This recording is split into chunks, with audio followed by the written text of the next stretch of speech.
Hey everyone! Bang, bam, kaboom! Welcome. It's Candela Obscura, Act 1, Scene 2, of which we've already had many scenes. So, welcome back everyone. We're in our first arc for our Candela Obscura campaign here with the Circle of Five. We're crushing it. We found a spooky dagger. One of us is incapacitated. And you'll never guess who. And Great roll. Star wipe. Everyone's living the dream. So, does anyone want to attempt to recap what happened last session in full? You do a little bit. I've never had the recap. Dan, do a recap of our first session. So we started in the hold. We started with a prologue, kind of going through the timeline of a dagger, which featured the Empress of Old Town. She was getting confronted by somebody who was later referred to as the High Alchemist, and he used this dagger and a glove to kind of control some large automatons and confront this Empress. And then we saw him get slapped into a column, and then he was within a pile of himself. And then that dagger flew through time into the hands of a pirate captain who was using it to kill somebody. But he kind of talked about this history and referred to the High Alchemist before he killed some dude with the dagger. And then they talked about how them on that ship were going to go attack another ship. Zoom in on us, this Circle of Five, in the hold of a kind of cruise line ship being prepped by Declan, our light keeper, talking about this ghost-type figure that some people have been seeing in their periphery. And it's been causing some unease and issues around Seasway. And so as we were getting prepped on that, there was some commotion up above us that kept interrupting Declan and frustrating him. And then eventually that got to enough where he checked out in the hallway, and he was kind of pointed the attention that there was a lot of commotion up on the top. And so we all ran up top and saw that there was a flaming ship flying towards Seasway that wrecked into it, and it was dropping flaming bodies in its path behind it. And so McCoy very expertly kind of calmed some people down and was trying to make sure that everyone did not freak out, while she also injured herself a bit and reached her kind of bleed magic detector Afia to the boat, which then immediately was giving strong senses of bleed, and it injured her arm a little bit. That will come into play more later. And then we got the ship back onto the coast, kind of split up and did a spread investigation where a lot of us talked to some people from the Ascendancy, these purists around what people should be doing with their lives, kind of like a religious group. And they were forcing the mouths open of the pirates to make sure that they died a dishonorable death. And then we also just saw some of the effects of magic in the shipwreck, and then got kind of pushed away from there. But Declan introduced us to Temperance, the light keeper from Seasway. Their circle is out and about doing other jobs, and so here we are trying to figure this out for them. Ox on that beach saw that periphery ghost figure and was knocked to the ground and hurt his head a little bit mentally from the interaction he had with this ghost figure. Zoom in to us after McCoy also learned that there was a sailor who had an interaction with another figure from the beach, and there was some weird bloody magic stuff going on with him, and he was clutching his stomach and heading to a pub, which is where Temperance brought us to. And then Thaddeus started chatting up the bloody guy, found out that he had a magical dagger that then Ox recognized later as a set from his grandfather, and then we all were trying to calm that dude down and get the dagger, but he freaked out, ran outside a window, and accidentally impaled himself through the skull, and now we want that dagger. And that lifts us up into, we're going to quickly resolve that. And McCoy got cut in the arm and hurt, and now she has a scar. Oh, yeah. McCoy got her scar. Whoops. Okay, here we are. We are, was it Thaddeus and Ox that ran outside? Mm-hmm.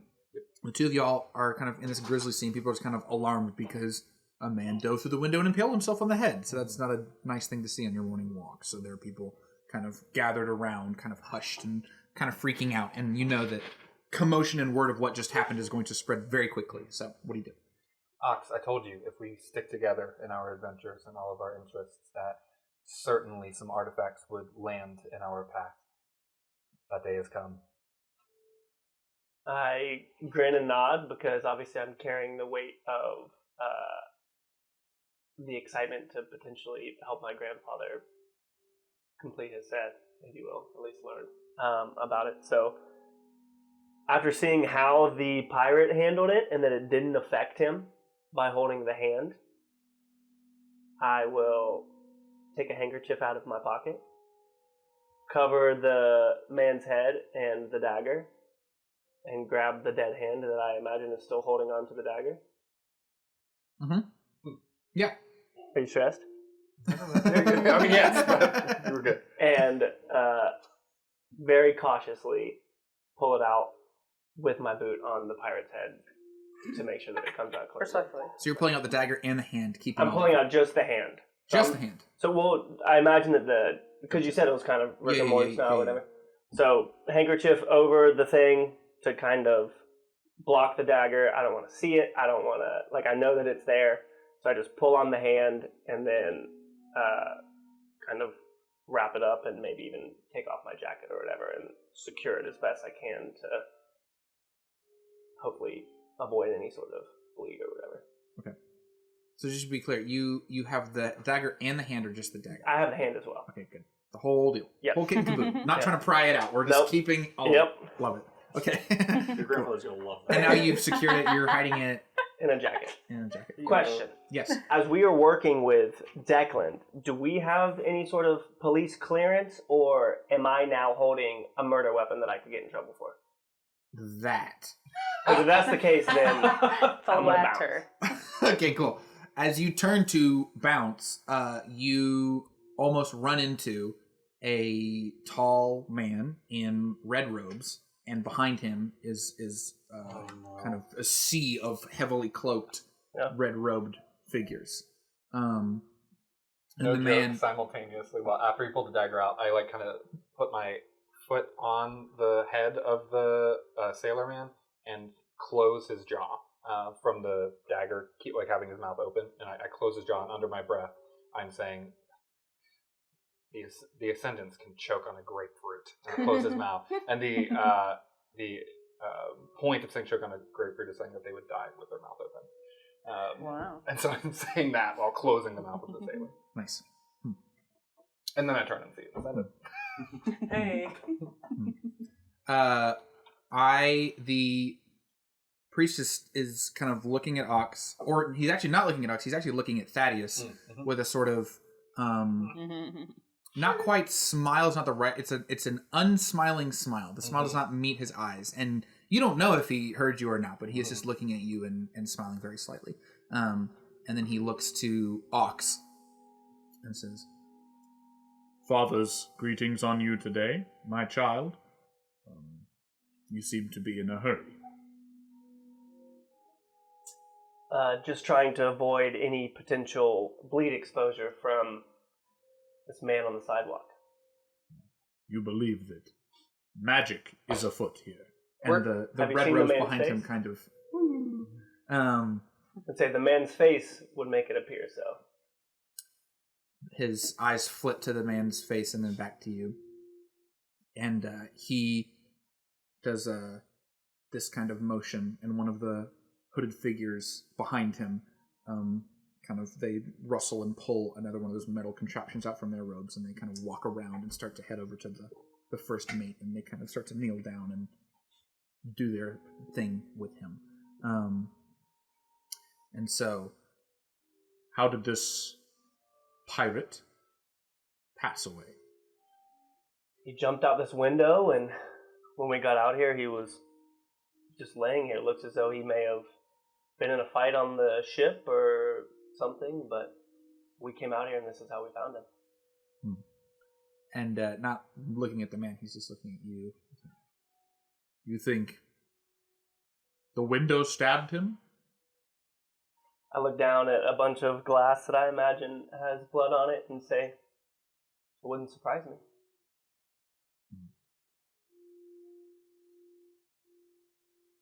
Go, my child, know that the Father's eye watches all at all times. Would I know what they're saying is? How could I respectfully respond? And also you. So the ascendancy has basically its own like kind of Trinitarian idea, except they're more like three very distinctly separate people. So it's like the father, the mother, the child. Okay. Is what they say, and it's like the father is more like judgment, discipline. The mother is more like grace and goodness, and the child is like joy, fun. Like So I would say like, mother be with you. I think like you could say like the blank of the mother or father or child, and just any adjective that seems to loosely fit into there. So I'd just be like, may the goodness of the mother follow you today. That's and then great. Walk slowly by them until out of sight, and then obviously check back to see if Thaddeus, like, I'm just trying to get away from them now because it's clear that he was a bit suspicious of me, and I'm just trying to avoid any further whatever. Yeah. So the last we'll see of that scene is the tall, unrobed man or uncovered man watching you solemnly leave with that same kind of unsmiling smile, and then we'll cut to our next scene. Sweet. Yes. Yeah. That is like a big smile. Success. Nice. Wow. Never ending story. Okay. Time has passed. Not a lot of time. Just a day or so. How far is Seaside from the Eves? Just like a day's train ride. So we'll say that it is evening now. We find ourselves approaching Evening in the Eves. Evening in the Eves. The four of you are sitting with Declan on the conveyor. And the conveyor is basically this, like, I don't know how to describe it. Is gondola the right word? It's almost like a staircase with a gondola. It like moves up between the lower commoner folk and then up into the nicer. The Eves is like this upper class district set on top of a lower class district in the heart of New Fair. And so the commoners would have to ride this conveyor up into the niceness of the Eves. It's almost like if a subway was above ground, a train, you might say, and then goes up into the sky. There's one in Pittsburgh where I grew up. They call it an incline car. An incline car. It's like an incline car. Y'all are in an incline car, moving up to the Eves.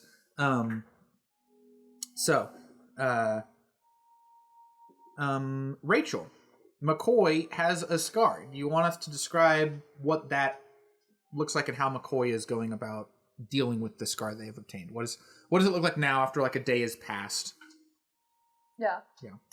So there are permanent black marks marking where whatever the bleed poison was spread through the veins, and they go from her elbow up to through her hand on her right arm.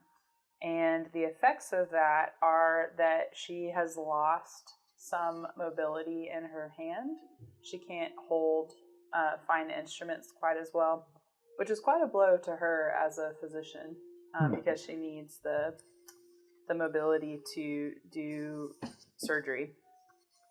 So she, as a result of this, is feeling a little bit deflated and is also feeling kind of, more than anything, feeling like she failed the man and wasn't able to help him, which is a triggering thing for her.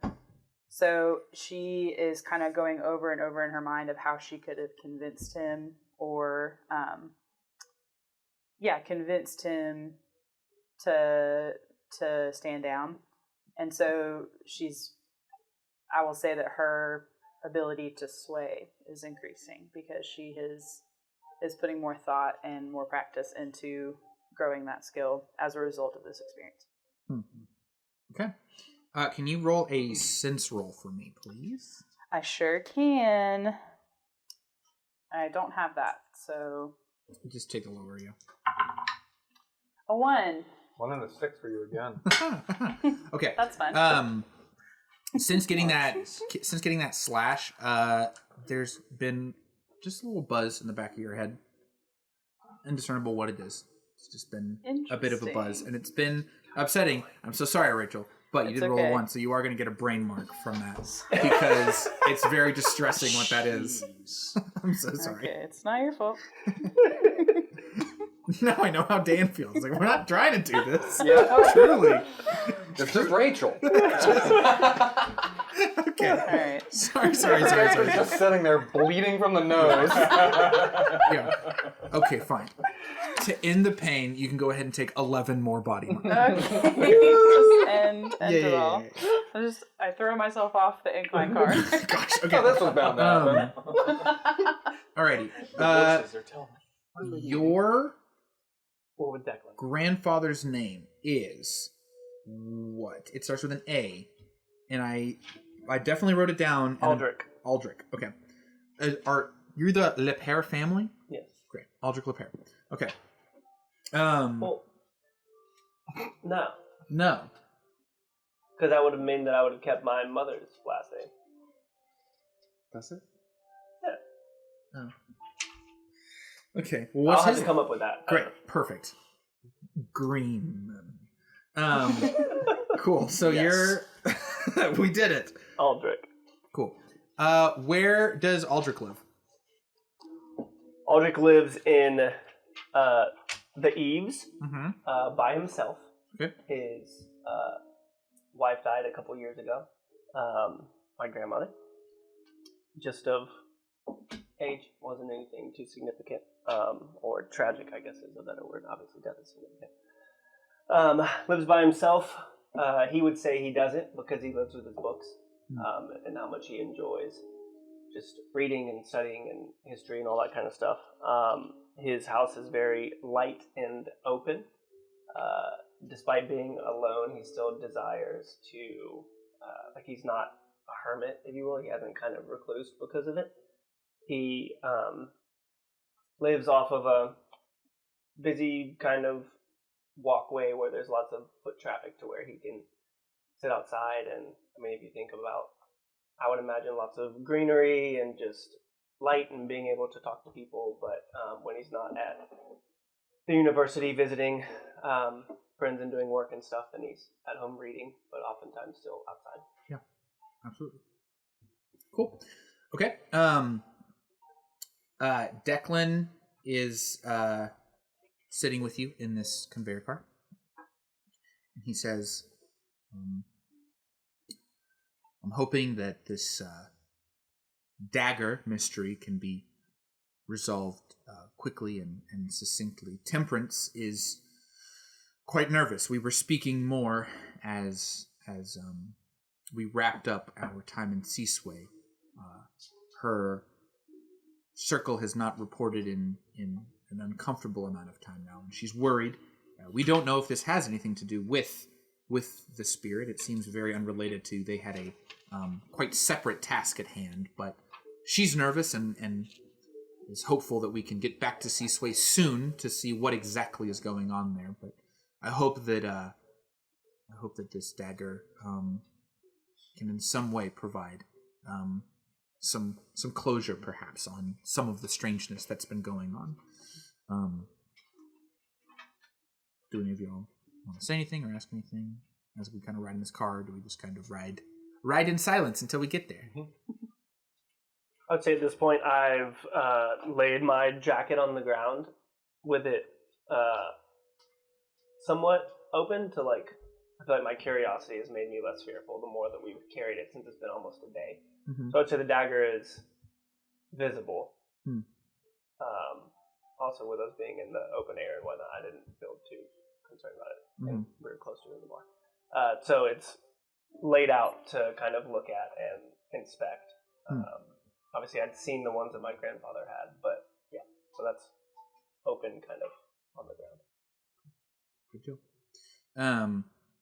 Yeah, so Declan is sitting as opposite the train car as the dagger as he came. He's kind of eyeing it. He, as y'all entered the car together, he kind of downed another vial and adjusted his hat again, and has just been kind of watching the dagger. Is there a reason that we left it in the hand? It's in a bit of a hurry, and honestly wasn't too sure how safe the handle might have been. I just tried to do what the pirate did. He held it by the hand, so I held it by the hand. Understood. Using my medical knowledge, can I see if there's any indication on how the hand was separated from the body? If it was by force, or was it cut off, or Bitten something off. like that? Yeah. For example, by a ghost, maybe. Yeah. It looks pretty. It is not a clean cut. It looks like this was ripped from the body. How that happened, if it was just kind of just the force of an explode. You saw the ship explode. It was flying through the air. Like, so many things could have happened that could have caused that sort of removal from the body. But it doesn't look like anyone like sliced it off, or there's nothing like magical seeming about the wound or anything. It's just kind of, this guy's hand is not connected to his body anymore. Whoever the owner of the hand was. But yeah. So okay, so y'all make the car rolls up. You get to the top. Greeting you at the top with a carriage is Aldrich. Laron. Aldrich Laron. With a silent T. Laron. I imagine that's how you would say him. That's great.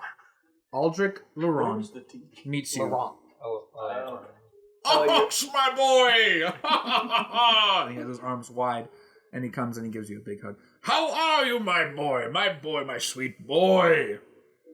Papa, I am very excited to see you. Not only for your presence, but because I've got something I think you're going to be really excited to see. Is that so? Well, let's take a look! I gesture to the back of the carriage and lay my jacket down and say, pardon the severed hand. Ah! And he And I say, is this what you've been looking for? It takes Aldrich, admittedly, a moment to get past the hand and to focus on what the hand is holding. And at that point, his eyes go quite wide. And he says, Ox, where did you find this? A lone pirate said it belonged to his captain that we never met. I presume that's the captain's hand, though. Ah.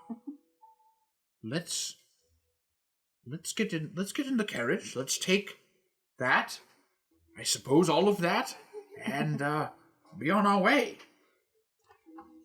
I wrap it up, and I imagine there's like a little chest on the back of the carriage and put it in there.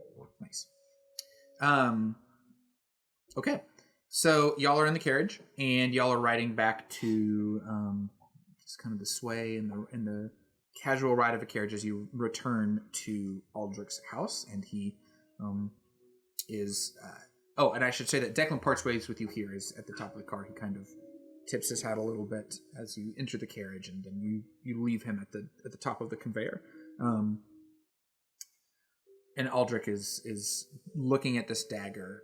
He has pulled on some gloves, and he is holding the hand as well, and kind of turning and looking at the dagger. In the time of Old Fair, there were the alchemists. They were under the rule of the Empress Iomine. Now, recollections vary, but some believe that Empress Iomine was a member of the Unabridged.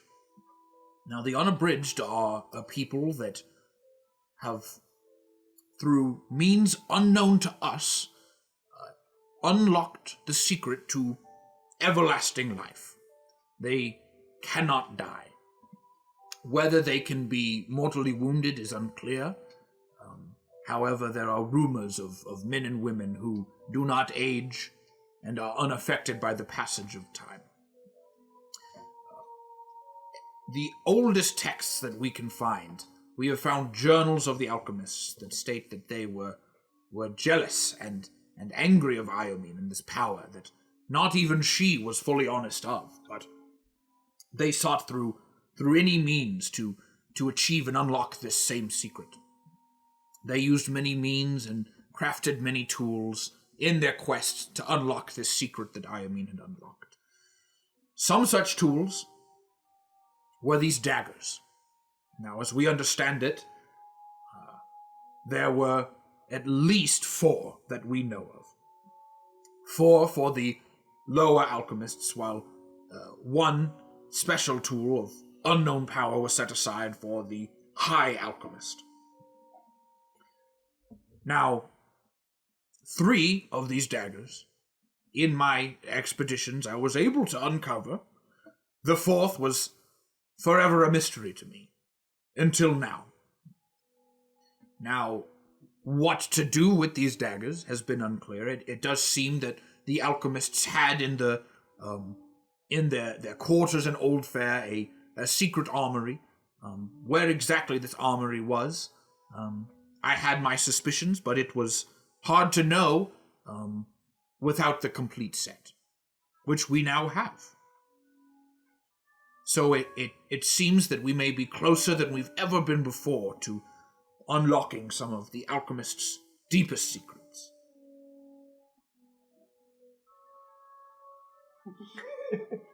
With a kind of like a nod of recognition, that Thaddeus and Aldrich have passed each other in the library multiple times. No conversations, but just like person of study to person of study. It's a little bit of like just that recognition nod.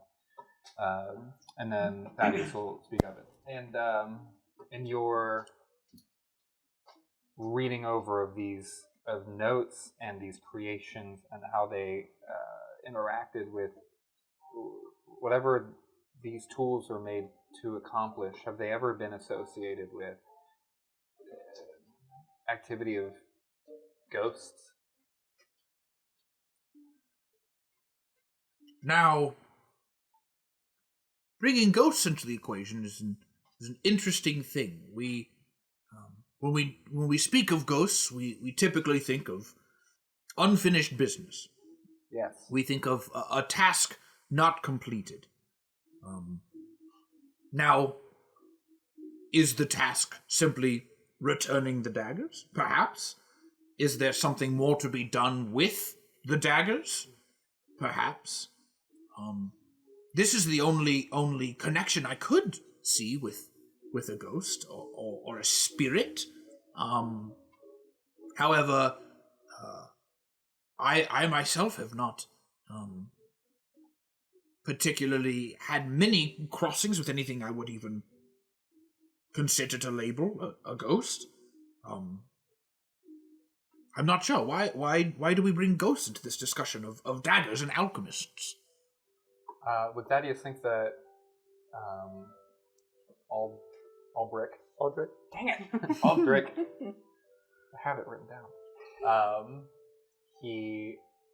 If I'm like kind of just evaluating the way that he's talking about it, do I think that Aldrich has an inkling to kind of believe in some of the superstitions around this, or that ghosts might really exist? I mean, he just spoke of like that they may have some purpose. So I would say, and feel free to hop in, Michael, to guide any of this. But I would say that he's had a lifetime of an explorer. Mm-hmm. As an explorer, he's seen things that he would call very curious and very hard to explain, but he wouldn't necessarily be a full believer. There have been like a couple moments in his lifetime that's like, I don't really know how to describe this, but it's almost more like I think would be like, I think the word that I was using with Michael the other day was like almost like a Han Solo. Like, I've been around the whole galaxy and I've seen a lot of things, but I don't believe in like a supernatural blah blah blah blah blah.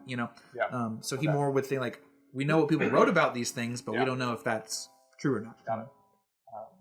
I am led to believe that there has been an uptick in the activity of beings and powers and ghosts, things of the sort around New Fair for a multitude of reasons. But Ox and I have been working and studying together for some time and hoping to find an artifact like this.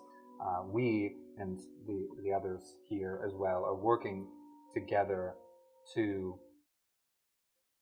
learn more about some suspicions, and this dagger came up in our addressing of some otherworldly activity. I think that coincidences point to greater realities. Greater realities. Fascinating. Well, and as I'm sorry. anyways, no. Back to my hunch. Back to my Enough of you. yeah. The carriage kind of comes to a stop, and we see a simple but very nice manor in the eaves. Very manicured lawn, pleasant little walkway. This carriage is pulled up in front of, and Aldrich opens the door. Perhaps greater realities await. What does he Wink. got to show us? And then he hops out, and he goes up to the house, opens the door, lets you all in, takes you over to his study. The walls are covered with masks and pottery and just anything you could think of, just like a wild collection of artifacts and items and various items of all sorts of different origins and things. And over on the wall, there is a plaque on which sit 3 daggers. And these daggers look exactly like the... they all haven't really talked about the exact look of these daggers themselves, but they are fully made of like metal. Of metal. Let's try. Of metal. Of various like colored metal of sorts. Like hard to know exactly what, but like the handle and blade make one long, clean kind of shape of metal. And this dyed of slightly different hues, but all the same general design. And so there are 3, and then there's a little space on the very end where one more dagger could go. And he takes the plaque down off the wall, and he takes his gloves out, and he takes like the glass covering off of the case, and he holds up the 3 daggers. He says, "These are the other alchemist daggers that I have uncovered over time. Do we want to see if it fits?" I feel like I just grab it and put on my gloves and begin to just do it without even really waiting for a response from the rest of the party. Yeah.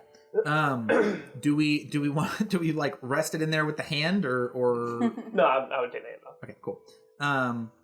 Remove the hand. Yeah. Come on. He's gonna put the hand in a bag, and then place the dagger in or with you, I guess, kind of as y'all both do this together. And yes, sure enough, there are 4 daggers. They all look the same. Remarkable. And he like runs over to his chest of drawers, and he opens up the doors, and he's rifling through. And he pulls out a sheet of old paper, and he lays it out in front of you. It's a map, and it seems like it kind of charts a line from the eaves down through South Soffit, which is the civilization under y'all, and it goes down into the ruins of Old Fair. And there's like a general circle where the line sort of stops. It says, "That's as far as I ever explored in Old Fair, but I believe that the alchemist chambers lie not far beyond that point. It is hard to know where exactly this opening is, but I think that having the complete set of daggers is the closest we've ever been to unlocking the secret here." McCoy is gonna say, "Okay, not to be a wet blanket, but what exactly is the point of this? We're supposed to be helping people. How does this help people?" Were you directing that at all of us? Yeah. If we can tie these daggers somehow to the apparitions that have been seen. Let's backtrack a second. On the way in, I very offhandedly whispered to them without my grandfather hearing and just said, "Let's keep my incident a secret." Okay. Because I wanted to not distract him, but also a pride thing of wanting approval from my grandfather, who I'm not sure if he approves or disapproves of it. Mhm. So it's just that's why I said things that are happening. So back to where we are. If we can connect these daggers to the sightings that have been reported somehow, maybe we can help prevent or predict. If it seems like the sightings follow items with similar powers, we can seek those out. I don't think it's a direct help, but it might be an indirect puzzle piece to solving maybe where they occur or things like that. I believe this points us in the direction of whatever force was bothering those innocent children that have nothing to do to stand in the way of the sins of their fathers. This figure that is haunting those of New Fair. That is what we, in the Circle of Five, are after. McCoy says, well, just as long as we're clear, my goal is not to uncover ancient alchemy. It's to help real people above the surface. And then as you say that, the Aldrich, he kind of focuses on you in a way that he hasn't before. After this, kind of like, what are we doing here? You know, and Can I help you? Yeah. Is your scar covered? I would have said I had a long glove on, a la Lena Harker from the League of Extraordinary Gentlemen. Whoa. Yeah, it's nice. Why cut curiosity off at the head in such a way, my dear? 'Cause that's what gets you killed, sir. Killed? Yeah. It doesn't just kill cats. Interesting. No disrespect meant to you or your, and I kind of like look around the room, profession. Are you not curious to see where these daggers could lead? Quite a find. Only if it helps us save people. Otherwise, what's the point? Knowledge for knowledge's sake? I think some things are best left uncovered. There. And you can see that I'm kind of like flexing my hand as I'm holding it like this. Uncomfortable, my dear? And I kind of look at him and I narrow my eyes a little bit and I'll say, I'll be outside. Stand outside. Nice. All right. Well, he's still just standing here holding this interesting friend of yours. Well, what do we say? I've got some of my old exploring buddies that I might not be as spry as I used to be, but I'm sure some of my old traveling companions would love to help you on a good old quest, a good old deep dive of South Soffit. Is the map still visible? Yeah. Okay. Can I just take a look at the map and try to remember some things from previous life that might come up? Yeah. That'd be helpful. Mm-hmm. So I'm going to focus, do a focus roll.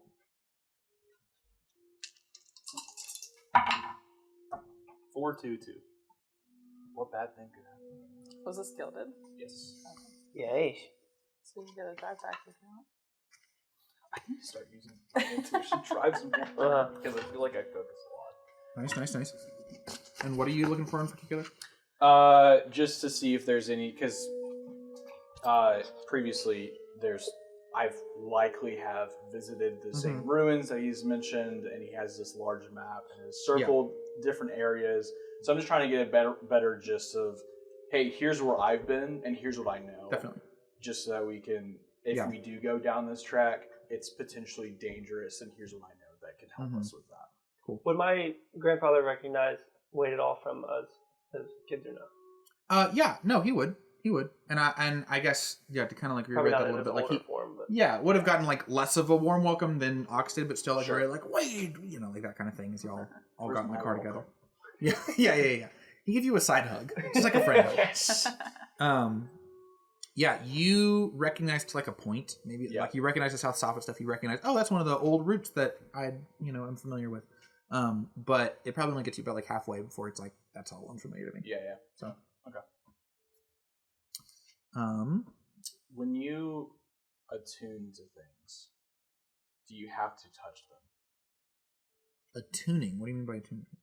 So, maybe attuning, channeling, or revealing. I don't know what would come up in this, but my thought would be potentially to attune to the blade to see if we can get any more helpful knowledge from a previous life or something like that. From like from a standpoint of, obviously this is a magical blade. Potentially there could be some sort of remnants of memories or something like that could give us even more answers. I'm just not sure. And this is also a question that I'm bringing towards the group of, hey, I could do this, but there are varying consequences. I'm not sure what could potentially come up if I were to attune this blade, but it might be worth it to get some questions answered that we have. Because we would know a brief history of it based off of, and my grandfather would know a brief history of it, but not specifics, obviously. Yeah. Now I will say that, I mean, you can dangerous. attune. It's very dangerous. Yeah, it will involve harming yourself to do such a thing. Yeah. So if you want to, you can. Did you ask something out loud? Yes, so I'm asking towards the group. Wade is asking.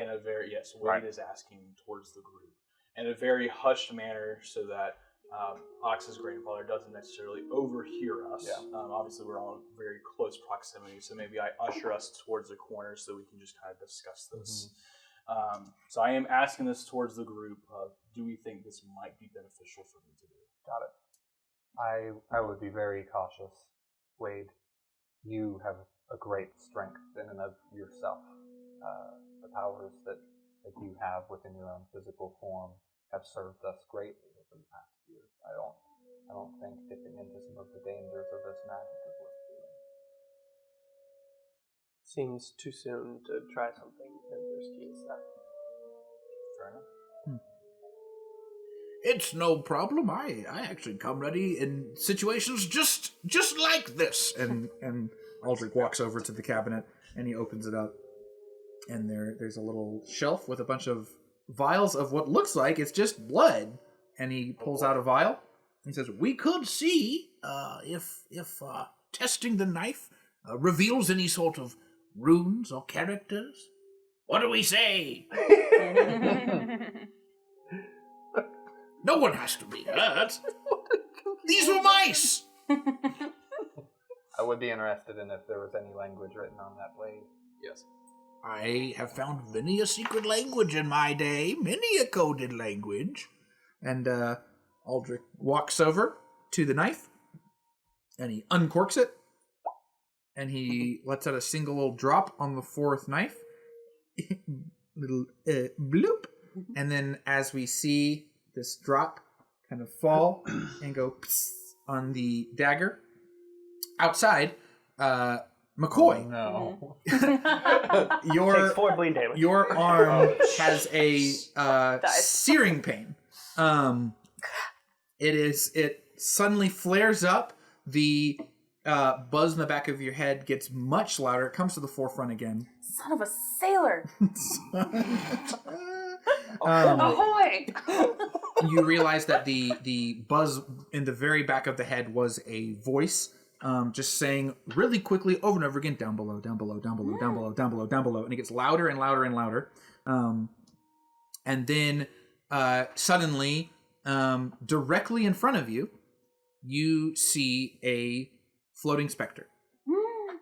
It is a humanoid figure. Roll a focus roll. No, roll a sense roll. What am I saying? Roll a sense roll. Oh, that's That's very about different. magic. Do a sense roll. They're Do a both- barrel roll. Those are Give her the best incredibly one. What's her different best for option? me. Focus is best. Make it be sway. I do not have. There's no one out here to aid me either. I- So I gotta take the lowest. Okay. Go eat something. A 3. So when I spend, actually, would you let me read? I'll keep this roll. But I would mean, you we're let learning me- the game. I'm gonna What are you thinking? spend. I'd like to spend a drive Yeah. on this roll because I forgot about my well-read roll Okay. ability, where if I spend intuition while making a roll on a result of 3 or less, earn back any of the intuition you spent. So I'll still take that 3. Okay. Are you spending a drive to do this? Yes, but Well, you could take the 4 of them. if you let me, I don't want to. I'm fine with that. I mean, we're this is our very first session. We're learning this game. I'm Okay. all for that. Well, wait. So the result that doesn't mean any roll. That okay? Maybe I messed up. Maybe I read the Okay, ability. it says when you spend intuition while making a roll on a result of 3 or less, earn back any of the intuition you spent. So if I took the 4, I wouldn't be able to do this anyway. So that's true. You wouldn't necessarily do that. No. Okay. I mean, you could still use the intuition and have a 4 instead of a 3. Yeah, I'll do that. To do that. I'll do that. So So I spent a drive. yeah, that Okay. works. That works for me. Cool. You die instantly. Oh well, Just kidding. it was, So much it for was a that, long time huh? coming. Yeah. So, you can you see the specter very clearly. It is a man. It is translucent man. This man is in robes, and the man says, "There you are," and he lifts his hand, and the entire top half of Aldrich's house rips into the sky and flies away. Just kind of ripped with like a meteoric, like it was just yanked by a giant's hand and just goes flying. So now all of you are fully exposed. Whoa! And Aldrich says the same. Oh! My home! I'm so sorry. Yeah, I was like, leading up to this, I was like, this is so scary. And I'm like, oh, this is very funny. In the moment, I was like, oh, this is about to be very funny. Yeah, I'm kind so of scared. good. Pretty awful. Okay, so that's happened. What do you do? What do I do? Do I perceive in this ghost as a person his intent? Does he seem at all bent on doing me harm? Why did he rip the roof off? Probably not for a good reason, but It is not clear. He is going to he's looking straight at you, and the down below that's repeating in your head is just very, very loud. You do notice that it does seem like it is in, like what he just said seems like the same voice that you are currently hearing. is his voice. Okay, I'm gonna take a couple quick steps back, and I guess maybe the pressure in my head is really high, so I'm like grasping it, and I'm You are going to take a brain mark. I'm so sorry. All of this is very Your stressful. head. Yeah. Well, Not because you touched I your head. don't think that All was of what's 'cause of going me. on. I know. Actually, Okay. I'm not. I mean, the roof just ripped off all of y'all, so I think everyone's going to take a brain mark. This was very startling for everyone. How does it feel? Okay, Yeah. Not good. Do we just kill each other? I'm gonna say, who are you? What do you want? And he's just going to look you dead in the eyes. He's going to say, "Complete the set." And Why? then he vanishes. I kind of McCoy going, "Why?" Okay. Bye. We didn't hear any of this, correct? No, it was just it In was her head. Yeah. Does anyone?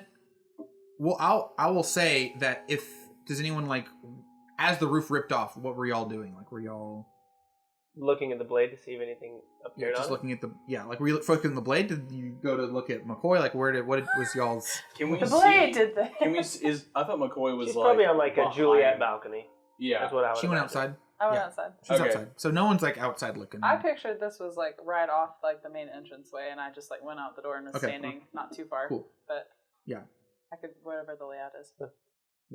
But like no one's like looking at McCoy during any of this. No. There's no reason any of y'all would have been. No, because we would have all been studying the blade. Okay, totally fine. Yeah. No. So then, I mean, the roof is just fallen off of the house, and Where did it go? That's what I would like Still to in the know. sky. Where is the roof? Somewhere in space, there's just a roof. Did it catch on fire? Was there anything in the roof? No, it did not catch on fire. It just like was launched as if it was just pulled off. So it was like an arcing launch, so it's going somewhere. It's like the space race. Doesn't bode well for wherever It's it goes. like a but glitch in a video game. Just slowly, just. yeah, Okay. like a Lego piece. Okay, McCoy is very shaken up, and she has like fallen. I'm assuming I'm picturing her stumbling back into like the entranceway, and she's like tripped backwards and slammed into a wall and like slid down and is like holding her arm and looking at it, kind of like just shocked. What have we done? What have we brought onto ourselves? Oh. Well. And Aldrich is just like pointing at the dagger, and then the blood is getting absorbed by the dagger. And the dagger doesn't show anything apart from absorbing this blood. It's like sucks it into the blade itself. And no like new carvings appear, nothing like that. But it's as if nothing had gotten on the blade. At this point, I rush to my comrade, McCoy, who is outside, because I am now seeing that with the roof off, she's outside. I'm going to look and see that she's now on the ground. So I'm going to rush to and just see what's going on, if there's anything I can do, which I don't think there is, because it's all internal. Yeah. But just be there outside with her. Sure. I kind of like grab the front of Wade's shirt, and I'm like, Anderson, it was the ghost. The Seasaway ghost. It was the ghost. It was here. My God. Need I say more? What did the ghost say to you? It was a man. It was in robes, I guess. Alchemist robes. Did he? Maybe there is a connection after all. Can you get the others? I need to tell them this too. I turn open the door and proceed to gather everyone else. And I kind of roll over onto hands and knees and like kind of like shakily stand up, and still kind of holding onto Wade's like shoulder, and I'm kind of grasping the bridge of my nose, and I'm saying, "Well, that's another brain injury down." Just kidding. I don't say that, but I'm thinking it. And I say, "What the hell did you guys do in there?" I look at her and say that it was rat's blood. Was that what he said? Sick mice. Yeah, it was. We took a vial of mice blood and we put it on the blade to see if any hieroglyphics or any type of, I don't know if it's hieroglyphics, but any type of wording would come up on the blade to see if we could potentially decipher it, to see if it would give us any more intel on what's happening with this. Oh, sure. Dangerous bleed device. Let's pour some blood on it. Great idea, guys. The blade simply absorbed the blood. It didn't provide any further evidence. Oh, I'll give you further evidence. And then I say, the Seasaway ghost. As soon as you poured the blood on the dagger, my arm, it was just like a shooting pain. And the veins were all moving. It reacted somehow to the blood. And then I saw the apparition, I'm assuming. Maybe Oxa was like what you saw, but it was a man. He was wearing alchemist robes. And I didn't tell you guys this, but ever since Seasaway, I've been hearing something in the back of my mind. I thought I was going crazy. But as all of this happened just now, the voice got louder, and I realized it was the voice of the ghost. He said, "There you are." He tore the freaking roof off the house. And then I realized it was his voice in the back of my mind saying, "Down below, down below, down below," just over and over and over again, fast. And I could finally make it out. So clearly, whatever this thing is, it wants us to go down into these caverns. Did it say anything else?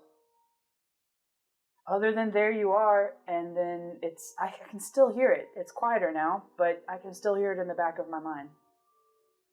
Oh, wait. Oh, yeah, he did say something else. Wait, what did he say? Complete the set. Oh, yeah. He said... Says the rest of your crew. How did you know that? He said... God told me. He said, complete the set. I pretend I said that earlier. He said, complete the... obviously, he wants us to go down there with these things. The fifth dagger. Down below! And Aldrich is holding up the map and pointing at Old Fair. Whatever this guy is, so I wasn't able to sense any intent in him, like malintent or anything. It was very unclear, yeah. Okay. Inscrutable ghost. I say, I guess nothing's really changed. I mean, if he's this apparition and he's haunting the people of Seasway, we need to do something about it. I don't like the idea of taking these down there and giving him what he clearly wants, though. Do we know where the sightings have been? Have we mapped out the sightings of this apparition? Would Declan have... Just what Declan had initially briefed y'all on, and it seemed that it was, Seasway. Is South Soffit below Seasway as well? Mm-mm. Seasway is kind of off on its own.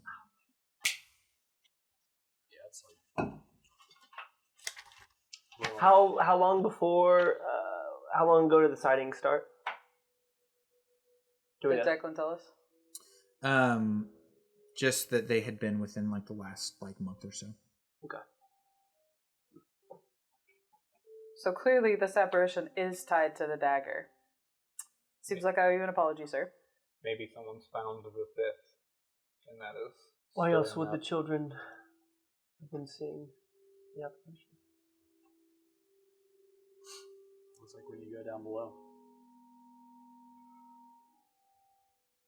A quest? I'll call a couple of my fellow expeditioners, and they can show you the way. They know my maps better than anyone. And then, do we have any other desire to do? I would just say I'm for it if you are. It's more than just a curiosity. We should go. Yes. Oh, damn, a curiosity. All right. So now we go into, you guessed it, a good old-fashioned montage. So, All the best. South Soffit is directly beneath the eaves, built just sandwiched between high society and old decay and ruin is South Soffit. There are loose electrical wires hanging down from the city above that create a hazard for the lower income folks in South Soffit. It's a bit of a bizarre kind of hodgepodge of old ramshackle housing and old fair ruins that have people living inside of them. But this is where the city of New Fair really blends with Old Fair. And so Aldrich escorted you to the edge of kind of where the ground floor of the eaves, where the upper floors of South Soffit kind of meet. That is where you met two of his helpers, Bo and Derek. Bo and Derek live in South Soffit. You actually would be vaguely familiar with them, Wade. They just were other South Soffit people around your age. Didn't know them well, but y'all had interacted before in South Soffit, grown up around each other at least. Bo and Derek go up, meet y'all with Aldrich. Is that right? Yeah. What is with our mental That suddenly block? sounded very wrong. Weird. And they start to guide you down into the ruins of Old Fair. So the architecture is very Gothic. In some places it feels very pristine. In some places it feels utterly crumbling and rumbling and broken. But you all start to make your way down, following the map. You get to the point where the map starts to the furthest that Aldrich had mapped out. And now where you find yourselves is this cavern, not cavern, but almost like a hallway underground in this Old Fair temple. It's unclear where exactly you are in the caverns of Old Fair, but you find yourself surrounded by ruins. What's your next move? Is this area is it Does it look like people have traveled here recently, or just in general people have traveled here, or are there cobwebs around to indicate that this has been untouched? Or does it look more like, someone's, once or twice probably walked through and it's cleared out? Yeah. I mean, it looks like no one's been here in a while. There are, you probably passed the last, campsite that you, where previous explorers had, set up camp and, stopped and stuff. But that was, probably, about an hour. This has been, y'all probably been exploring these ruins for a couple hours. So it's probably, an hour or so ago that you saw those caps. So nothing recent. I'm hanging back because I'm feeling pretty shell-shocked, pretty jittery, trying to reflect that I have 2 gray marks now. Kind of wide-eyed, a little trembly. Yeah.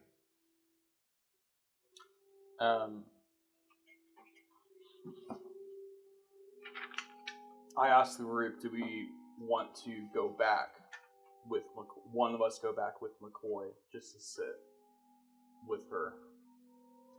I say, damn it, I'm a doctor, not an invalid. And I stomp to the front and start walking. Are Bo and Derek leading the way, or they've just led the way up until this point? They not leading the way so much as just general supports. They've got torches and they've got big old backpacks, and they're just kind of there to help. If any of you are going to look at a wall, they're there to light it for you. They're just kind of along for the ride. Did we bring any of the daggers? Yeah, I guess that was the assumption. Yeah, but the Aldrich added that to his little sack. So you got a sack with a set of 4 daggers and a hand at the bottom of it. And he handed that to you and sent you on your way. On my back. Yeah. Careful with that. It makes more sense to have put them in a bundle. He carefully put them in a bundle rather than a glass case and dump it in his bag. Yeah, so you got a bundle of daggers in a hand. Did you have something shatter? No? Good luck. No, it's fine. I just would have said that after a minute or 2, I would have fallen back and grabbed Wade's shoulder and said, "Forgive me." And that's all I would have said. And then I would have walked back with him. Yeah. Look now, everyone. This is precarious work that we're doing, and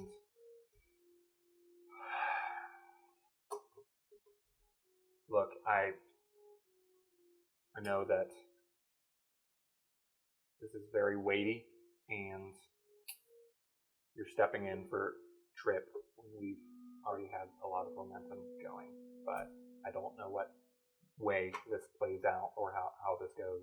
We need to protect each other.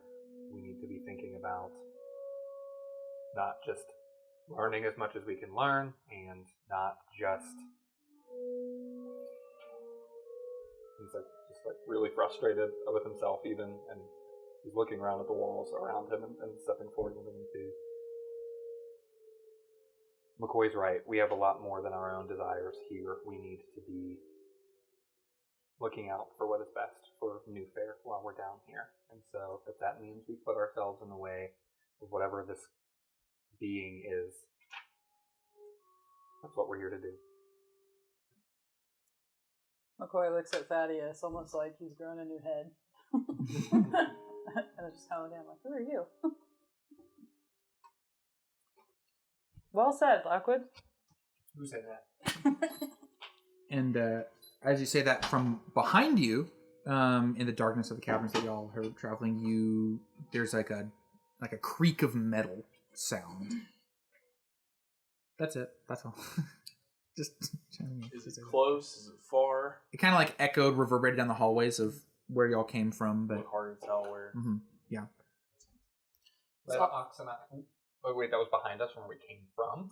Yes. So y'all have been following this map, and I don't want to make assumptions, so feel free to correct me if I'm wrong. But I would have think y'all are following this route mainly, so it's not like we're going down every single corridor we see. Yeah. It's we're following a path. So it's who knows what we're down some of those, but there's something great. Let Ox and I take a look, see what we can find, and get us moving closer to our goal here? Take a look at the sound. Let's look at those sound waves. Yeah, let's just investigate the area and see if we can lead the party in a good direction. Cool. Great. So where y'all are on the map, y'all basically got to like the X of as far as Aldrich had ventured. So there was a point where you all like the map turned you left and you were going down left and the creek came back from like right kind of thing. So are we all going down there, or just the two of y'all want to go and peek that way, or? So are y'all investigating the sound of the Metal Creek? Yeah, maybe Bo comes with a torch. Great. Yeah, I look to McCoy and just ask, saying, let's stay here, or something along the lines of, how would you feel about staying back and letting them investigate while we look forward and trying to find a pathway to our next objective? I say, yeah, that's fine. So we go We'll be off- quick. Yeah, we try to bushwhack our way through. Bushwhacked. Bushwhack. Just Boy. try to, I guess, more, because we are both from the military background. I think our proper, we're just going to do a proper reconnaissance of the area to get a better sense of our surroundings. Yeah. So y'all are going a slightly different route. Yeah, I guess if it's a long hallway that we're in, they're going back. We're just going to go forward a little bit, but not too far away. That would ultimately separate us Right. in its entirety. I Sure. say, let's stay within earshot. Yeah, Sure. that's Okay. Do you want to make a survey roll?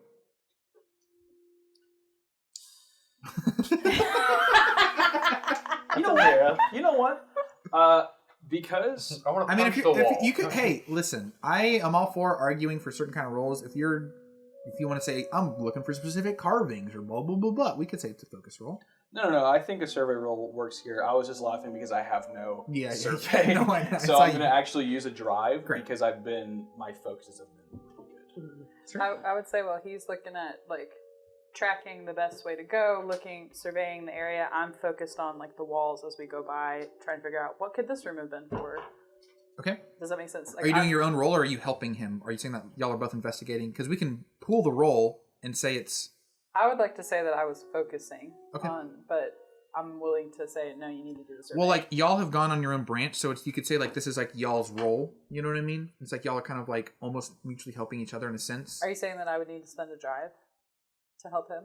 You would spend a drive to help him. Now, what do you have in survey or? I have one in survey. Okay. And I have. Well, then if that's the case, it might make more sense for me to do a focus roll because that's my. Well, I'm saying like not getting too he's like. saying that we need to do a survey roll, right?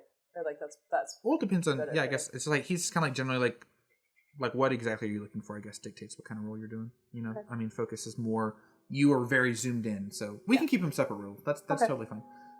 So you're gonna roll with 2 Okay. or 1. Is it? You spin a use drive the to do one. drive, Spinning a drive, so pick it's the just one. highest. Yeah.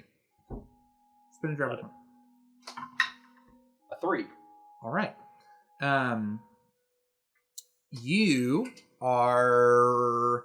Well, let me do your roll first, and then roll because y'all are doing the thing together. I fall down again. Fall down a cavern and you're dead now. Okay, I'm gonna. Yeah, I'm not gonna spend a drive, but it is gilded. Thank you.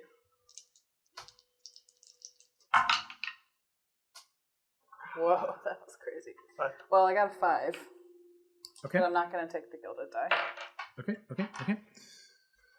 I actually. Is there an extra d6? Yeah. This one. Cool. I'm gonna do a thing that I haven't done before yet. That is a thing that I can do on that roll that Nathan had. I'm gonna have a countdown die and keep it to myself. The countdown die is starting. Investigate. What does that mean? Investigate. Until what? Don't worry about it. Okay. Don't worry about it. Too late. What did you roll? Sorry. 5. Okay. So as y'all are searching through, moving along, shifting debris, exploring, you enter a wider room, kind of like a chasm with a sort of domed roof. And the chasm does continue on past the domed roof, but you have this kind of domed space. And as you look up, you see that there is a map of New Fair.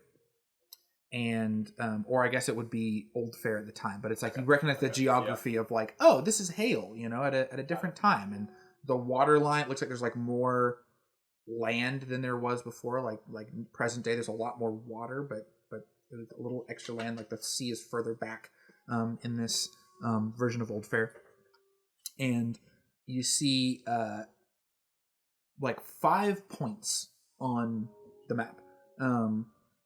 They look like they're just marking different, like what in Old Fair in times were different towns, whatever, little cities or something, little pockets of Old Fair civilization.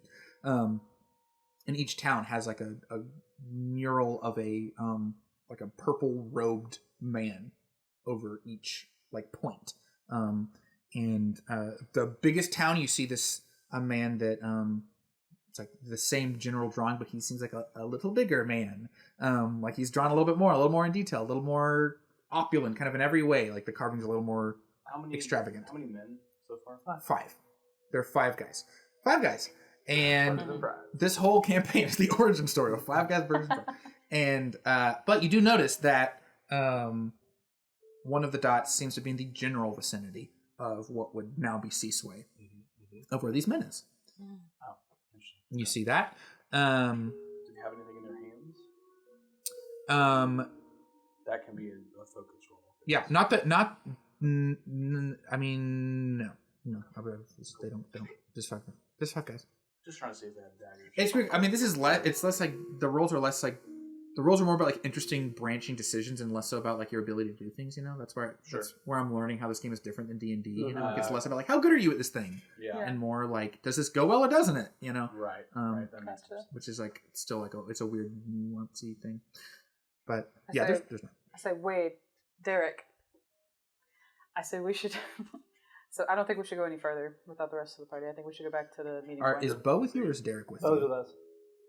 Okay.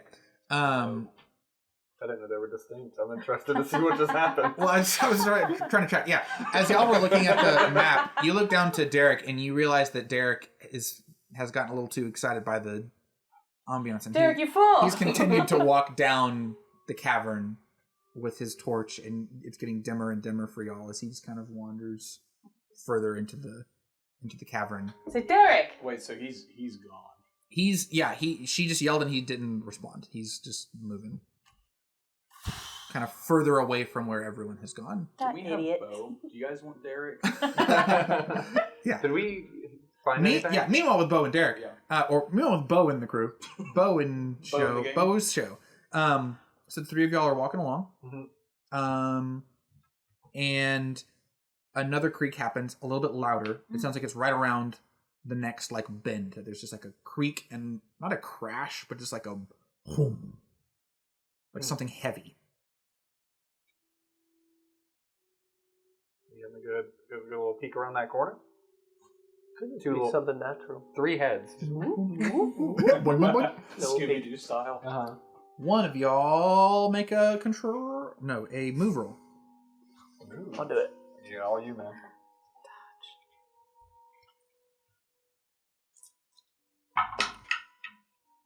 Five. Nice. Is that on the Gilded or just general? No, just general. Okay. But I haven't used a single one of those things. All right. So the 3 of y'all do a little Scooby-Doo peek. Whoop, whoop, whoop, whoop.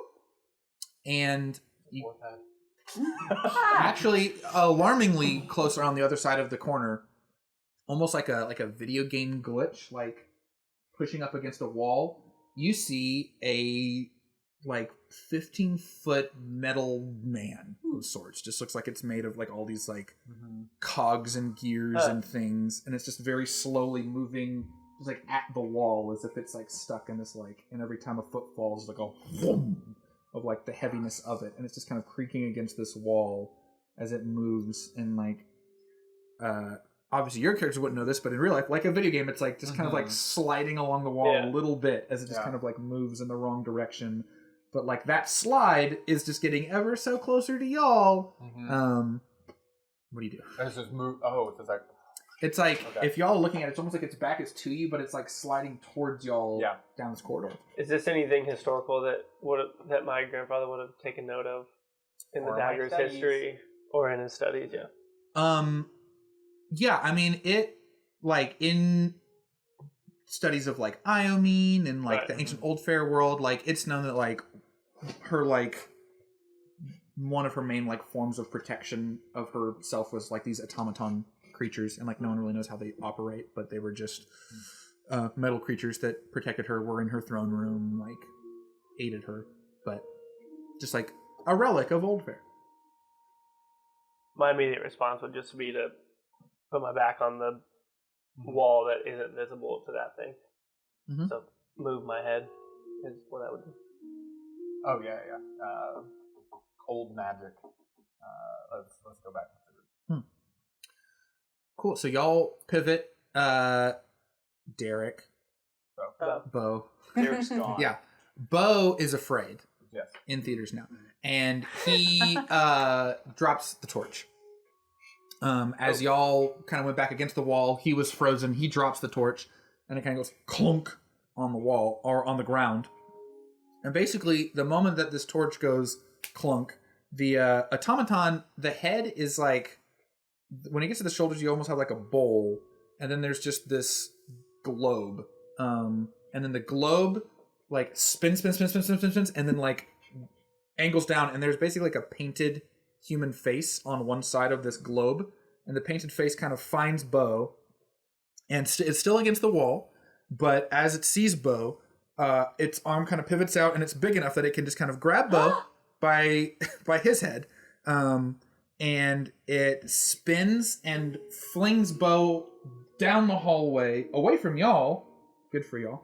But Bo goes sailing by his head, not a great way to be thrown, down the hallway, and the automaton moves with alarming speed for how it was just kind of creaking against this wall, down the hallway after Bo into the darkness. And now y'all are left with Bo's torch. Running, not even grabbing the torch, grabbing Ox, and we are just running back to the group. Infinite. Okay, great. Where do we find these guys? These guys are terrible. I'll tell you where the next guy will find him. That's right. Great. These are my So, expert explorers. y'all in your chamber, as Derek is wandering off into the darkness, you hear footfalls as Ox and Thaddeus are approaching. Yeah, they're just sprinting in the dark at this point, right? Yeah, there's no torch, Okay. but you hear him coming. Do we have any supplies to make a torch on us? You can have, name what you want to have. The way that gear works is that there's not like set stuff. You just name gear that you have and you mark it, and now you have it. That's the way that this works. Bo died. Bo's dead. Bo's dead. He just got slammed into a wall. It's safe to assume Derek's also probably dead. What? What happened to Derek? Wait, what Y'all are killed just Bo? standing in the dark? Y'all are all just standing in the dark. Feeling faces. Well, you're I will running say- in the dark. electricity is a new thing, but like it's maybe some people have like a little pocket lantern or feel like something, I would have to or do like like a that. Yeah, lighter, yeah, or yeah. I don't know, little pocket. Yeah, you're an explorer. You got a pocket lantern. Great. Wait, back up. What killed Bo? It was a really big old magic machine. This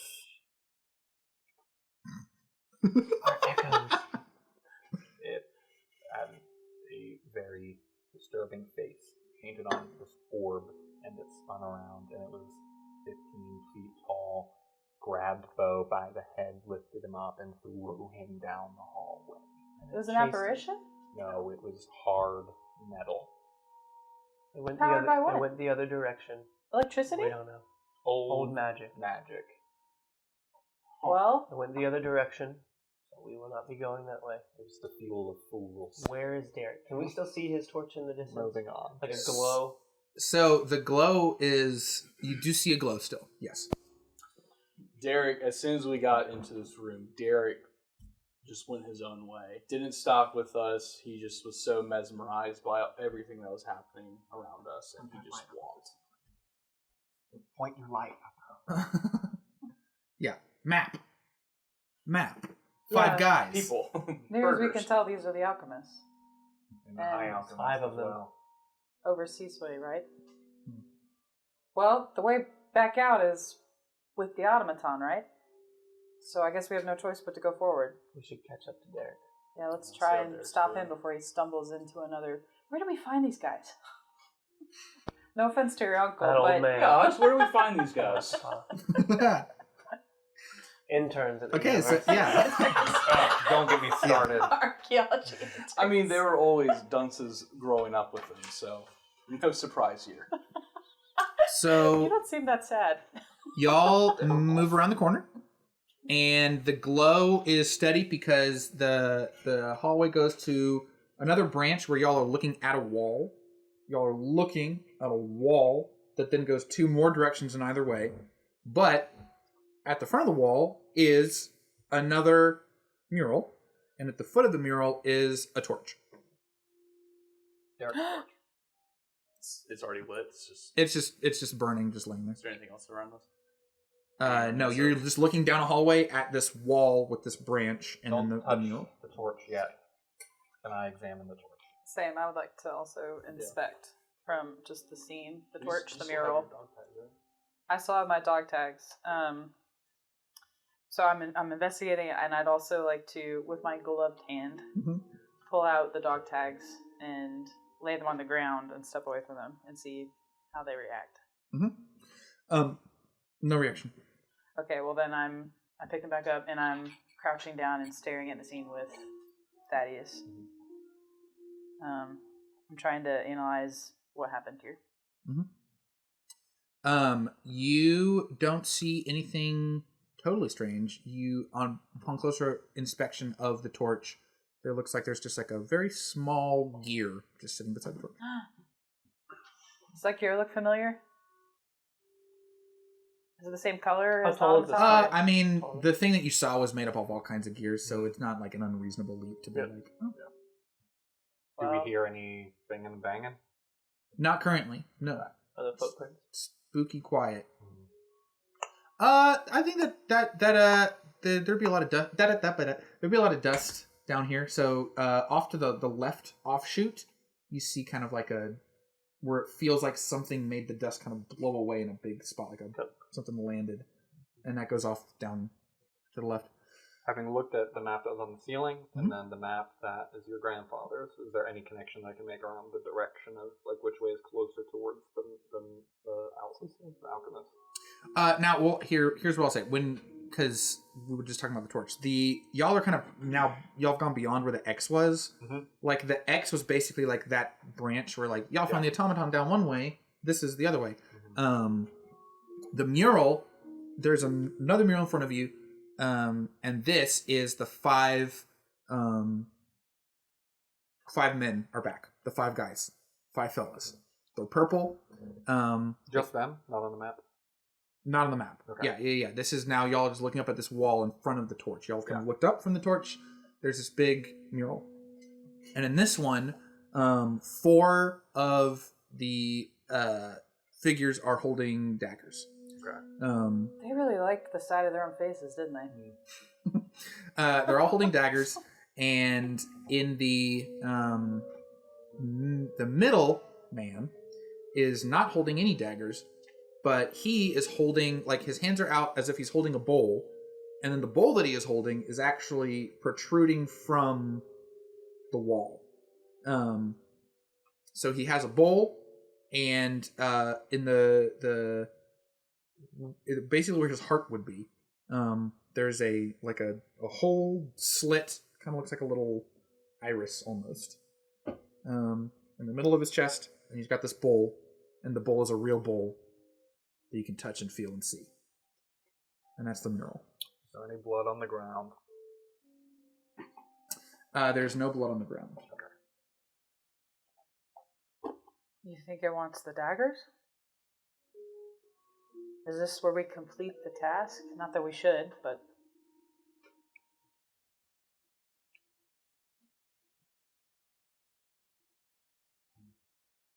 I believe we're still missing a dagger. We're missing an object, right? We don't know if it's a dagger. Maybe it's behind this wall. Yeah.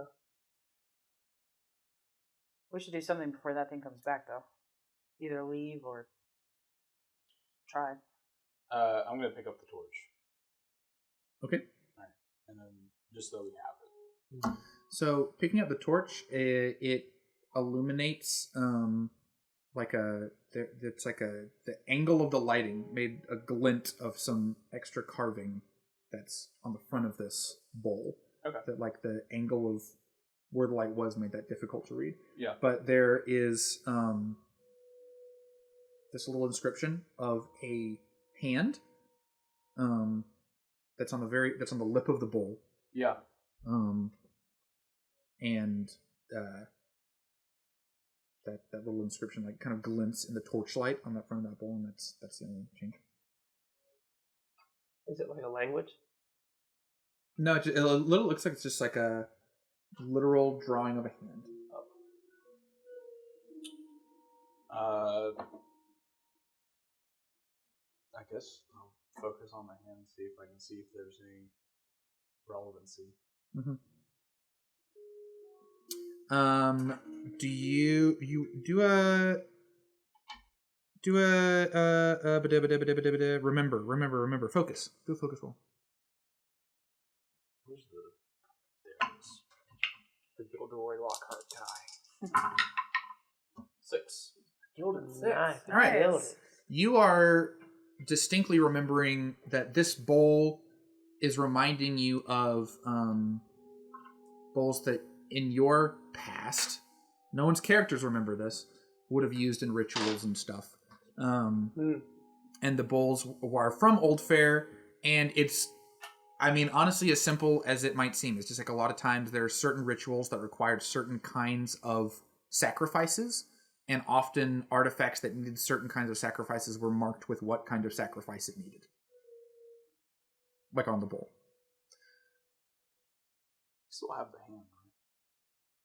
Is that what that's meaning? That means a sacrifice of the hand? The bowl can't answer you, it's a bowl. Tell me your secrets.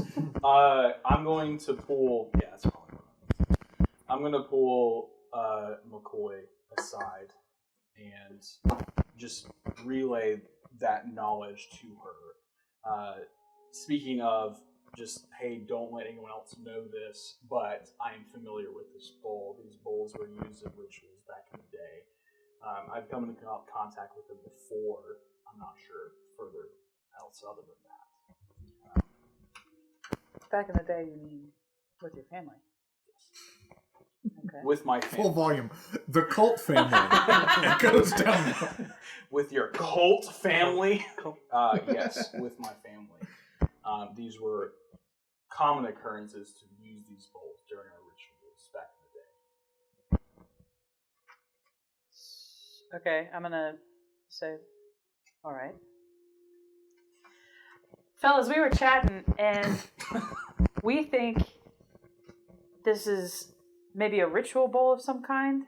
Mm-hmm. What do you guys think? Do we still have the hand? Yeah. Well, it looks like it needs a sacrifice of some kind, right? You know? Just from our... I mean, Thaddeus, you're the expert here. What do you think? Seems like a cheap price we don't have to pay. Go ahead and try the hand in the bowl. Hand bowl.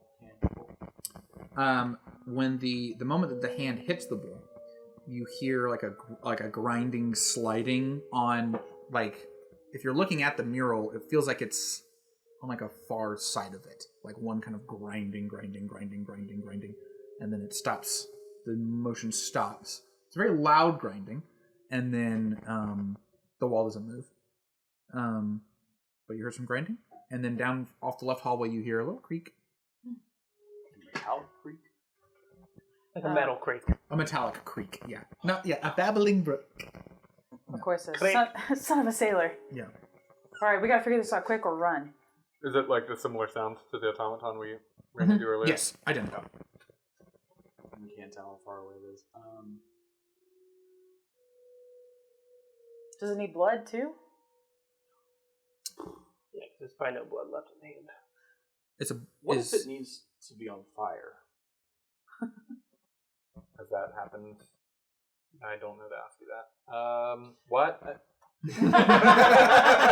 Why? So thinking back to rituals, just in general, rituals can mean a lot of things. It can mean a blood sacrifice. It can mean a fire burnt offering. A burnt offering. We have no idea. Put the torch on the hand.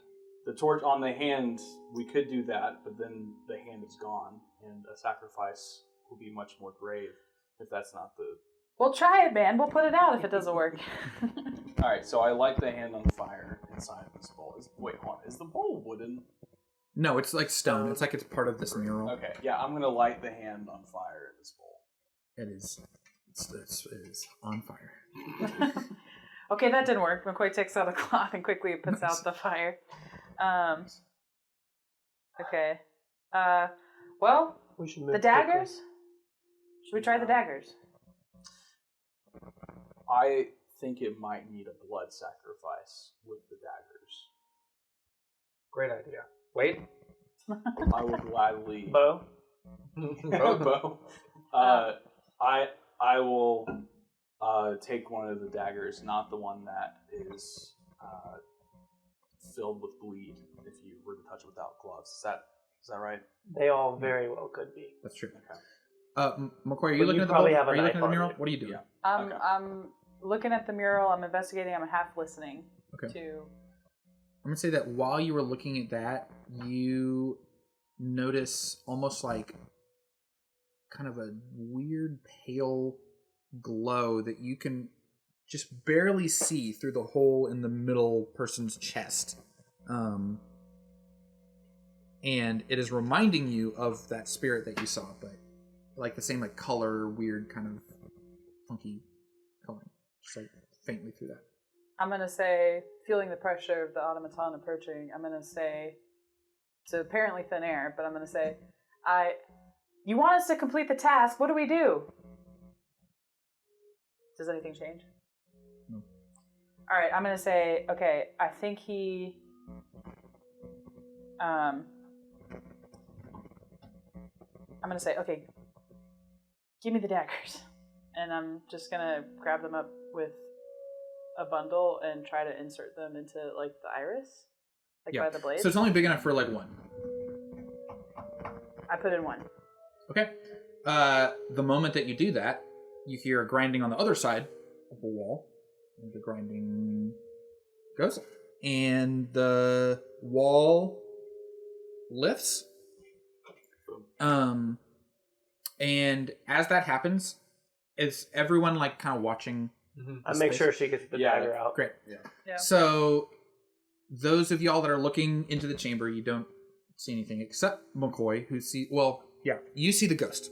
Same figure is there. That was. It's the in front ghost. Yeah. So they're floating, and There? Oh, the guy. just the one guy. Okay. Sorry, there's not multiple ghosts. No, one ghost, and he is floating in the middle of this chamber. And he's almost like floating slightly backwards into the chamber. It's like a square chamber, and it seems to be lit. There are what y'all would describe as like electrical torches. Yeah, it's a lit room. Yeah, they're little like what would be like wall sconces. There are orbs of like faint purple light, but they, for being so faint, they fill the chamber very well with this like glow. Surprisingly well lit. Seems like it's electricity, but it's not a kind of electricity that y'all are used to at all. But this room is aglow. It's well lit. You see a ghost in there. On the back wall, there are 4 pedestals. And then up kind of a little bit higher than the 4 pedestals, there is one more pedestal that is empty. Turning and looking at the wall, I say quickly, or like, is there a way to close it? To the group. Also the ghost.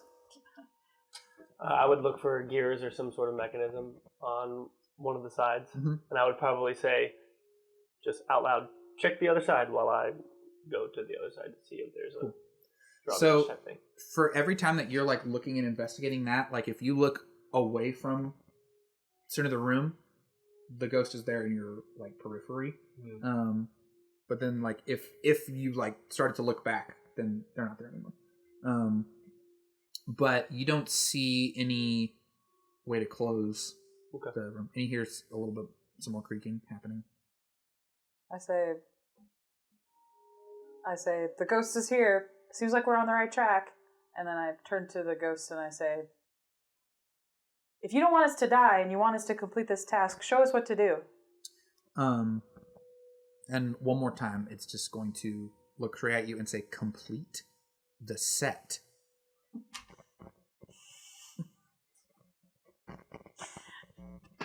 Complete the set, it says. I don't know. What was at the top? There was a man.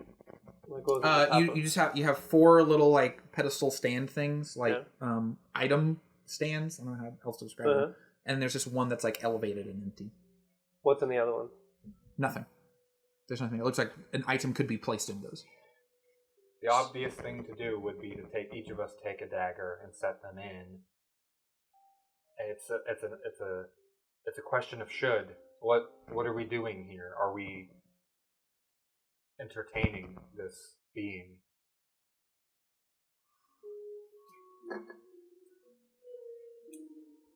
Yeah. Then I would. Do you still have all the daggers? Yeah, I'd lay them. I'm holding them out in my arm in a bundle for all of us to grab. I would say, if this is its unfinished business, then maybe this will send it away and we'll save the people of Seasway. I don't really see what other option we have, to be perfectly frank. And I don't want to wait on that clock thing out there. We might be unlocking some of the mysteries hidden in Old Fair. This is tricky stuff. If we can understand it, if we could maybe use what we've learned, it could be for the better. Let's see what happens. All right. I say, don't touch them directly. So, like, use your sleeve or something. And I grab one with my glove. Yeah. Good old yield gloves. And run up to the glove altar business and during stab. this decade was. That's right. Nice. What'd There's you no say? slit or anything. The glove business during no. this decade was booming. You're all putting it on stands, I At guess? the same Yeah. time. Are you all doing this with your own dagger? Yeah. Yeah. Nice. Yeah. Power Why team, do you cool. say it like that? No, I'm Are you no, idiots? no, Actually, that's great. all doing Okay, it? and tell No. me what order you're standing in? That's great. Okay. So, for 3 of y'all, you're just putting a dagger on a stand. No. No, this one's not bad. I Okay. get subjective. So as you place your hand on the stand, you feel a sensation that like starts from like the wound and like spreads out, and you like Oh, son For of a the- sailor! you get like you're suddenly like not there for just a second. It's as if your eyes are now looking through someone else's eyes in a different place in a different time. And for the briefest moment, you see yourself standing in a huge room, like high ceilings, opulent. There is like a throne in front of you. Seems like there's a woman up on this throne. Whatever vantage point you're from, you are pulling the glove off of another man's hand. And that man turns to you and yells traitor at you. And then suddenly you wake up and you're back standing in front of this stand. And the ghost is floating in front of the stand. And he just smiles and he says, "Thank you." And he raises his hand again, and like it's as if he punches a hole through the roof, right? Like the roof like blasts up to like expose the sky. And then he fades away. So now there's a hole in the roof. Now it's as if he just punched something back up to the all the way through up into the sky. Like you just see open air far above you. And now you hear more creaking. Like that sound is like creak, creak, thud, thud, thud is now coming from. Can we climb up through the hole? Sure. Does someone have something that they want to try to use? Sure, I have a rope or a... Nice. I just got a rope. Try to use a rope. Do you have a steampunk Roll for Star control. Wars thing? Like a like grappling grappling hook? thing? Yeah. Roll for control. Did I, in my vision, did I Frig, see... don't have Did I have any indication of what that person did with the glove? Or what I did with the glove in that vision? No, it was just you snatched the glove off, and then the person spun, yelled at you, and then you came back to the present. So you don't know what happened to the glove after that. I rolled a 4. I like frantically moving quickly over to like go up as well. I just quickly look around the room to see, knowing where I was standing in that vision, just to see, do I see the glove or any kind of... Sure. Yeah. So you have that very specific. You're trying to remember where the glove is. You're trying to remember that. So you roll a focus roll. Huzzah! We can always come back down too. Through the hole. I'm going to... No, I'm not.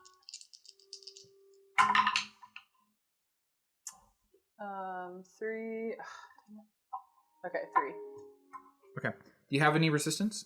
I do. I do have a resistance. You Let's can burn a give that a whirl. Now, if you do burn a resistance, I have to double check, but I'm pretty sure that this would be like you roll 2 and take the lower. So you Could do one of have them a still be you have a gilded? failure currently. A So failure? Burn a resistance to re-roll a number of dice equal to your action rating. Oh, there you go. So what's your action rating for focus? 2. So then, And it's also gilded, so I wouldn't do the gilded though. if focus is gilded, you could roll 2 again, yeah, and then have a But gilded. I couldn't roll 3 like with... Oh no! Okay, one okay. of the dice you have for your action rating is gilded. Whoops. No, you're fine. We're learning the game. We're learning to play. Okay, I'm going to spend a resistance and roll again. Okay. Is what that means, right? Yeah. And this time I'm going to add a drive. Spend a drive, I mean. So it is 3. I just started to say the Lord's Prayer. Come on. It's just a game. Relax. Hey! Oh, wait, what is it? Gilded 5. Okay. Okay. Yeah, so you you can remember, it's that same weird sensation that like starts in the wound and kind of comes up into your brain. As you're focusing really hard, you remember a moment that you somehow just know is before that first moment that you saw. And it is of a man pushing a particular stone in the wall of this same room. And basically like it's a drawer, but it was like stone, but it pulls out a long way, and there are a variety of items, one of which is a glove like what you pulled off of the man. I look at the room. Can I identify what stone it was? Mm-hmm. Yeah. All right. I'm gonna look at the party, and I know I'm not physically strong, so I'm picturing I'm over at the wall, and I say, the glove is behind that stone. Oh my gosh, this is where I can come in. Punch that wall! Punch it!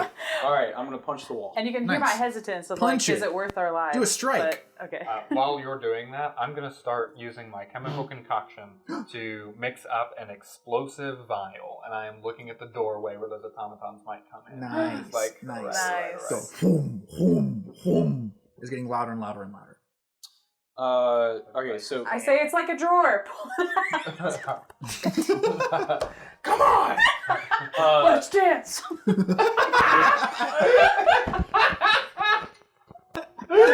alright, who's Dance falling with that down? wall. Dance with that wall. For the rolls, it's one of the 2 dice is a gilded die. That's what you're saying? Well, Yeah, he if you have a has to 2, tell then you one of those what- is gilded, yes. He has to tell you first what kind, right? You're rolling it's a strike. Yeah. Yeah, because you're punching it.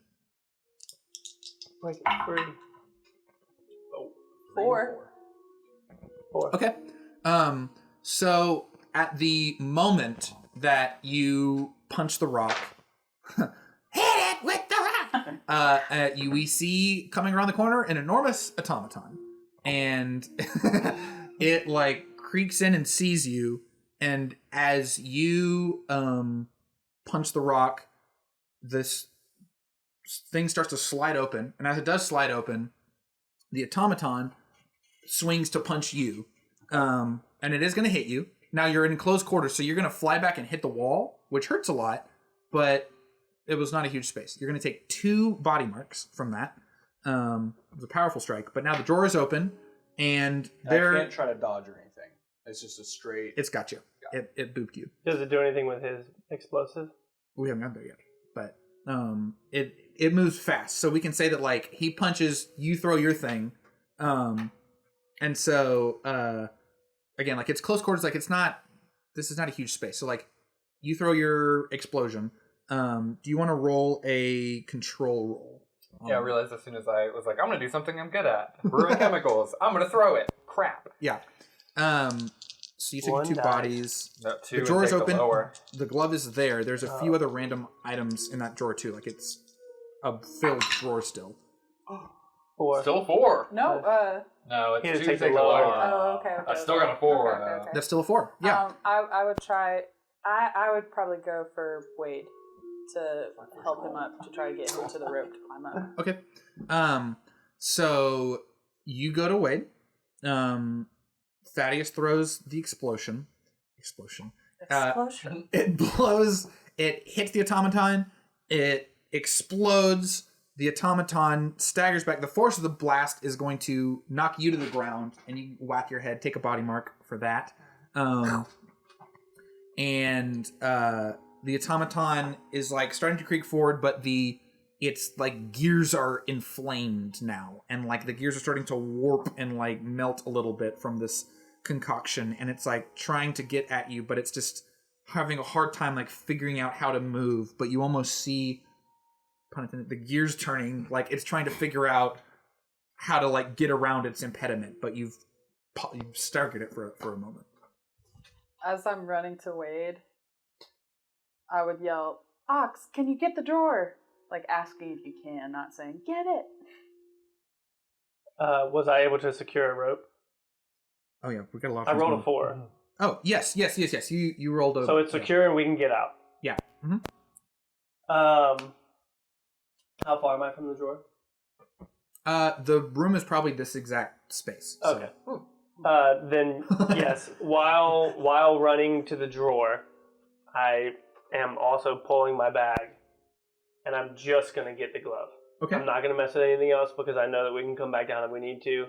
Okay. So I grab that and I head straight for the rope and I say, "We gotta get out. Okay. We can come back down." Nice. I want to be helping Wade to the rope, and then I'm gonna say, "Oh, okay. Well, is Wade conscious and like able to?" Yeah, winded, like breath knocked out of him, but he's not like out of it. I'm gonna say, Anderson, Thaddeus, and like, because I'm assuming you're a little more stunned from hitting his head. You and I can pull them up. Yeah. The daggers are still on the pedestals, right? Daggers are on the pedestals. I will say that, I mean, like, it's a long ways up. Like, it's not like a short climb. Yeah. Like, y'all are down a long, long hole, and this big robot man is creaking towards you. So, it's not, like, if you started to climb, like, it's probably going to reach you before you climb up that rope, just so you know. You're saying the robot's gonna get to us? Yeah. Oh, well, this changes things.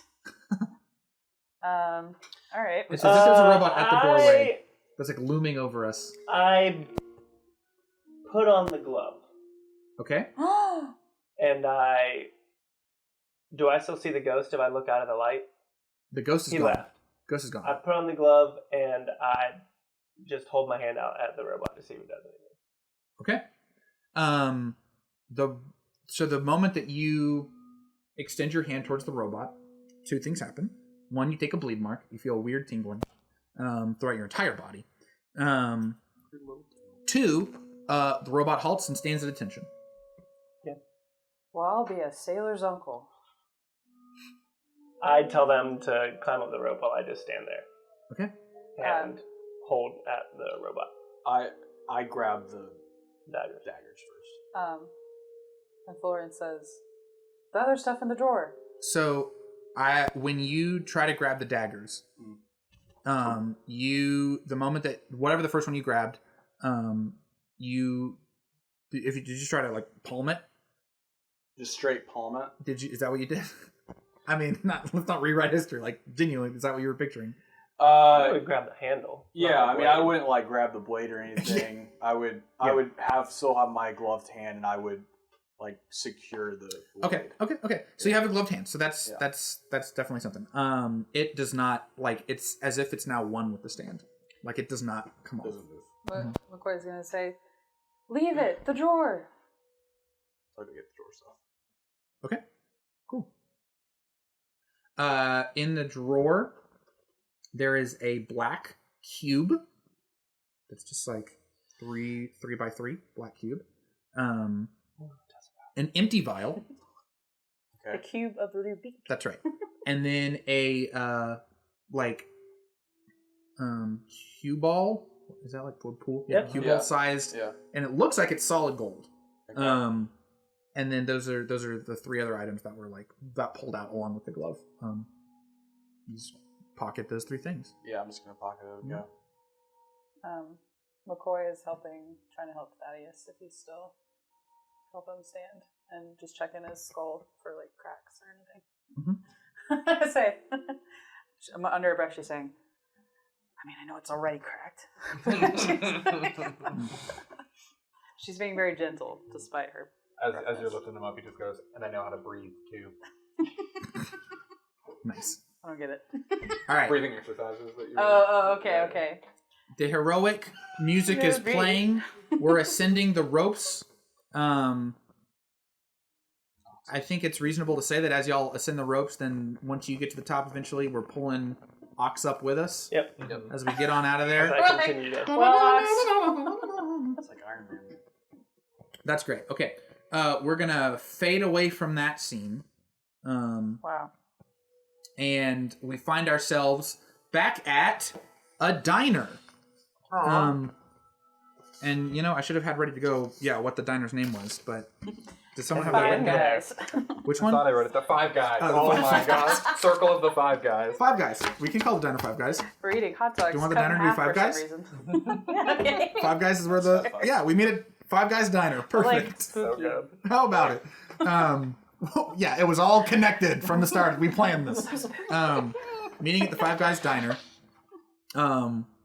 Declan is seated with you. Well, I have to be honest. I'm very glad that we all got out of there. I'm very glad that it seems as if from my reports from Temperance is that the spirit has not bothered the people of Seasway more. I'm afraid that there are more unanswered questions than answered at this stage. It seems as if Temperance's circle is still missing. It seems strange that there was a resolution with a fifth artifact missing. We don't know what those other things in the drawer were. Those were all news to us. So we still have a lot of work to do there to figure out what that is. But it does seem that at least a small trouble of this spectral occurrence has been, at least for now, resolved. It is unclear where your fellow Candela members are, or where this fifth artifact is. But it seems as if this will be our next mission, to figure out what in the world's going on and what kind of worms did we open. But I'm very proud of you, and I want to say that I think that Trip would be proud as well. Thank you. And as we fade away from that diner, we move to a different part of town. We move into the Chapel of the Ascendancy. And we see a robed, cloaked figure walking down the aisles, walking down hallways until they enter a large office space with comically opulent drawings, tapestries. The carpet is pristine. There's this amazing desk with this high arched window that looks out over all of New Fair. And the cloaked figure says, Your Eminence, the daggers have been returned. And we sort of swivel around this scene to see the man seated looking outside the window. It is the man from Seasway, the man that was overseeing at the beach, the man that talked to you outside of the pub. And he smiles and he nods slowly and he says, "One step closer." And that's where we'll stop. Yeah. Candela Obscura. He can choke on the grapefruit. Yeah, you really can.